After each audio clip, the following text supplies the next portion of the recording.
zomi buk mun dom domam zomi bubong chibai nge mung pi nala sak ding aphuak le mo asa nong gen thei dia athulu to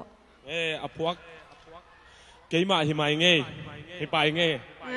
asa ding kwai tammo ki thei nai ke siama nang na sanwa nya ka sak zo le san nge ina mo mung pi ina athulu pen Emmanuel Pasian hi lung da me le zomi le mo mi nam dang te sunga la salam music lam mo na pak tat pol khat nong gen thei tam kapak tat tam lua hin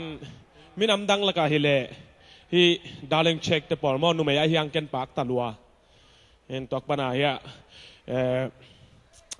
kwa Jesus Kircha prisonership le da pa te por mo ko te pak ta lua ngai ei mi sunga hi level za tang na pya ing kamaya pai khem pe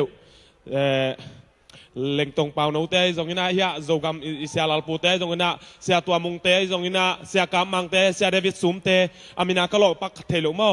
tampi tak za taking zong amau ette ma le amawi khui sung pana amawi album sung pana zong ke akhang khia hing ka chi le ka sa sung amau la te kidim chi zong thei sang no mi nge dung da me le ndalang sa zia zia le khut be na to mong zia zia ni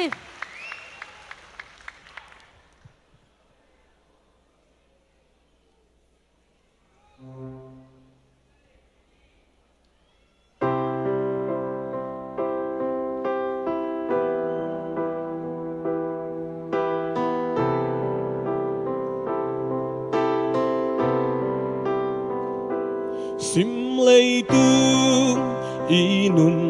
na hắc san na tên hồng nóc trang lau ken ca ta ô chín nang công ôm bi den chi lâu nâu na hồng lướm xa tuy đam kia hồng pai pi tụt chinh pan hồng bom đen nang công ôm pi den chi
khát